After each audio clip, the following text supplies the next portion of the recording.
দেখুন, একটা সংগঠনের জন্য পরীক্ষা বদল করা, আমি জানি না এটা সরকার আলাদা চলা উচিত, দলের রাজনীতি আলাদা চলা উচিত। কলকাতা ইউনিভার্সিটির ভিসি দেখিয়েছিলেন যে তিনি তার শিডিউল ঠিক মতো রাখতে পারেন, তো বাকিরা কেন করতে পারছেন না? এইভাবে শিক্ষাকে জলাঞ্জলি দিয়ে ছাত্র সংগঠন চালানো কি মানায়? কার স্বার্থে চলছে এগুলো? তো আমার মনে হয় এই যে পতন শুরু হয়ে গেছে, এগুলো তার একটা নিদর্শন। দাদা, পড়ুয়াদের দিয়ে করানো হচ্ছে মিড ডে মিলের বাজার। অভিযোগ অভিযোগ প্রধান শিক্ষকের বিরুদ্ধে। কাটোয়ার মঞ্চেস্টারের ঘটনা। স্কুলে লোক নাই, টিচার নাই, তো কি করবে? তোমরা বাজার করো, তোমরা রান্না করো, তোমরাই খাও। বাচ্চারা কি পড়াশোনা করতে যায় নাকি বাজার করতে, রান্না করতে যায়? মানে ওটা কি পিকনিক করার জায়গা হয়েছে স্কুলটা নাকি?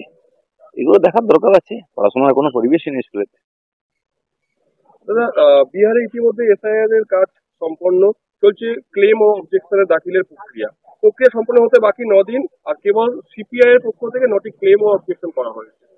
না, এটা সবাই আমরা জানি। ইলেকশন কমিশন যে কাজ করেছে বিহারেতে, এবং সবাই জানতেন এটা প্রয়োজন আছে। 54 লক্ষ ফর্জি ভোটারকে বাদ দেওয়া হয়েছে।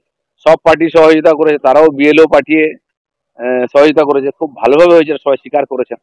এবং তার রেজাল্ট হয়েছে 54 লক্ষ জালি ভোটার বাদ গেছে।